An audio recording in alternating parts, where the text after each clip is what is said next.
मैनपुरी पहुंचे deputy CM Keshav Prasad Maurya ने समाजवादी सरकार पर बोला हमला। मैनपुरी स्टेशन रोड स्थित राज मैरिज होम पर नवनिर्मित प्रत्याशियों के साथ संवाद करने पहुंचे उत्तर प्रदेश सरकार के डिप्टी सीएम व मैनपुरी प्रभारी मंत्री केशव प्रसाद मौर्य ने सभी कार्यकर्ताओं व प्रत्याशियों के साथ संवाद करते हुए कहा है कि जिस तरह से उत्तर प्रदेश में भाजपा की सरकार चल रही है और गुंडों का खात्मा पूर्ण तरीके से हो गया है और अगर 2022 में भाजपा की सरकार बनती है तो बचे कुचे गुंडे बदमाश भी या तो जेल के अंदर होंगे या फिर देश व प्रदेश को छोड़ देंगे। सपा सरकार पर निशाना साधते हुए कहा है, जिन्ना को लेकर कहा कि अखिलेश सरकार हिंदू की सरकार नहीं है, क्योंकि अखिलेश यादव जिन्ना को लेकर जुमलेबाजी करते हैं और आने वाले 2022 विधानसभा चुनाव में जनता दिखा देगी कि इस प्रदेश में योगी की ही सरकार बनेगी। और कहा कि जिस तरह से समाजवादी पार्टी में गुंडागर्दी, लूटपाट, भ्रष्टाचार जैसी किसी भी कार्य प्रणाली पर लगाम नहीं लग सकी थी और भाजपा सरकार बनने के बाद इन सभी प्रकार की कार्य प्रणालियों पर भाजपा सरकार ने रोक लगाई है। श्री अखिलेश यादव जी का दिल जानता, उनका दिल धक धक धक धक कर रहा है। उनको मालूम है गुंडे, अपराधियों, माफियाओं से उनकी रिश्तेदारी खत्म नहीं हो सकती। नहीं, वो आरोप तो सर उनके दिमाग में, उनके आरोप में दम नहीं है। जनता जानती है अपराधी कौन है, जमीन पे कब्जा कौन करता है, मकान पे कब्जा कौन करता है, दुकान पे कब्जा कौन करता है, बहन बेटियों के साथ दुराचार की घटनाएं कौन करता है। उनके पिताजी में, उनका बुजुर्ग है, उनका आप नाम नहीं लेना चाहता, अगर कोई महिलाओं के प्रति अपराध करते तो वो कहते हैं कि लड़कों से गलती हो जाती है। उत्तर प्रदेश के सैकड़ों ऐसे कॉलेज हैं और सैकड़ों ऐसे स्थान हैं प्रदेश के अंदर, जब सपा की सरकार थी बेटियां पढ़ने के लिए स्कूल नहीं जाती थी। लाल टोपी वाले बयान पर प्रोफेसर राम गोपाल ने अभी बयान दिया है। बस लाल टोपी उन्होंने कहा है कि लाल रंग तो जालीदार टोपी जेब में रहती, लाल रंग तो देवी जी का, भगवती माँ का है। फिर उनको देवी जी की याद इनको कब से आने लगी? 2014, 17, 19 में हारने के बाद आने। सर, करेल प्रत्याशी इतना देर से क्यों आया आपकी पार्टी? करेल के प्रत्याशी घोषित करने में आपने इतना समय? भारतीय जनता पार्टी की रणनीति का हिस्सा है, इसलिए आज उनको नींद नहीं आई। मैंने बताया, धन्यवाद। पहले यहाँ गुंडाई के बल पर बूथ कब्जा करते थे, लेकिन अब लोग अपने मताधिकार का प्रयोग बहुत शानदार ढंग से कर सके। चुनाव आयोग ने ऐसी व्यवस्था भी बनाई है और मुझे पूरा विश्वास है कि मैनपुर की 4 और लोकसभा की दृष्टि से कहें तो 5 सीटों पर इस बार विजय प्राप्त। अखिलेश जी ने अभी नामांकन करने के बाद भाजपा पे आरोप लगाया कि भाजपा केवल छलावा कर रही है, झूठ बोल रही है और प्रदेश को ठगा है 5 साल में। देखिए, झूठ बोलने की ऑटोमेटिक मशीन श्री अखिलेश यादव जी, और उनका झूठ पर झूठ पर झूठ पर झूठ, लोग उसकी हंसी उड़ा रहे हैं। उत्तर प्रदेश के अंदर जो भी वो वादे कर रहे हैं, जब सरकार में थे उसको पूरा नहीं किया। जब जनता ने उनको सरकार से विदा कर दिया तो कह रहे हम ये काम करेंगे।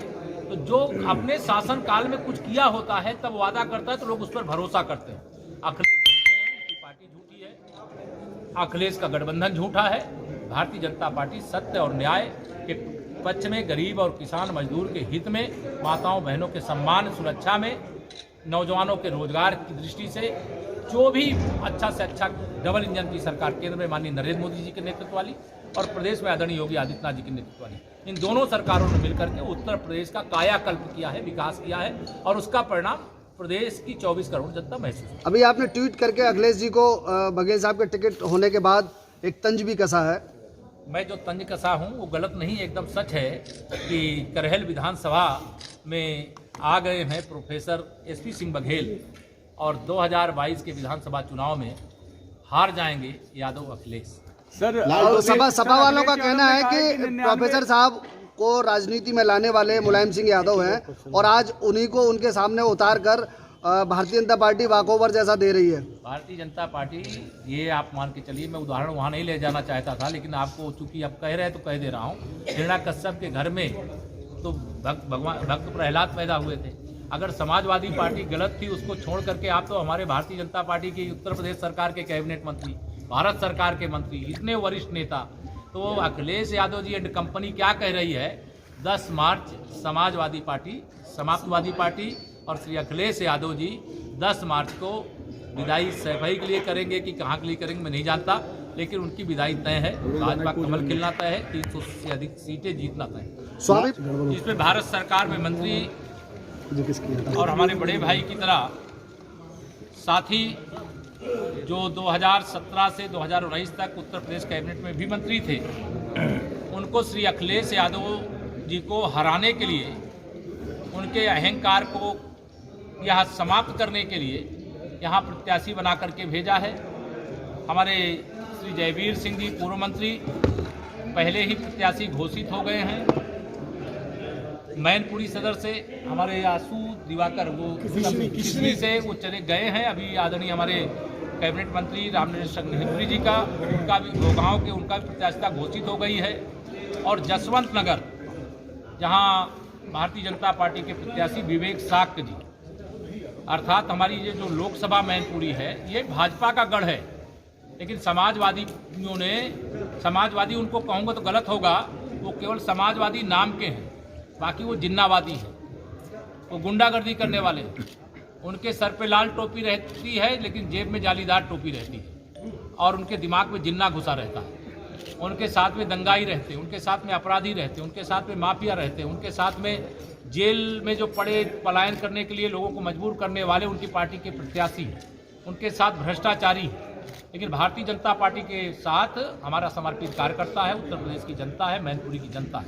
आज मैं पूरे विश्वास से कह सकता हूँ कि हम मैनपुरी जनपद की चारों और जसवंत नगर सहित इस बार हम चाचा को भी हराएंगे उनके, और भतीजे को भी हरा करके, कमल खिला करके उत्तर प्रदेश में 300 से अधिक सीटें फिर जीतेंगे। और समाजवादी पार्टी का जो मुंगेरी लाल का हसीन सपना है वह ध्वस्त हो जाएगा। उनको आज मैं मानता हूं श्री अखिलेश यादव जी को आज रात में नींद नहीं आएगी। उनके खिलाफ भारतीय जनता पार्टी ने प्रोफेसर साहब को प्रत्याशी बना करके भेजा है। तो यह एक बहुत बड़ा निर्णय है, बहुत बड़ा फैसला है, और मैं पूरे भरोसे से कह सकता हूं, राजनीतिक दृष्टि से, सामाजिक दृष्टि से, पार्टी के संगठनात्मक दृष्टि से समीकरण भारतीय जनता पार्टी के पक्ष में है। अब गुंडागर्दी का युग चला गया है, इसलिए लोग अपने जब मताधिकार का प्रयोग कर पाते तो कभी यहाँ सपा नहीं जीत सकती थी। पहले यह गुंडाई के बल पर बूथ कब्जा करते थे, लेकिन अब लोग अपने मताधिकार का प्रयोग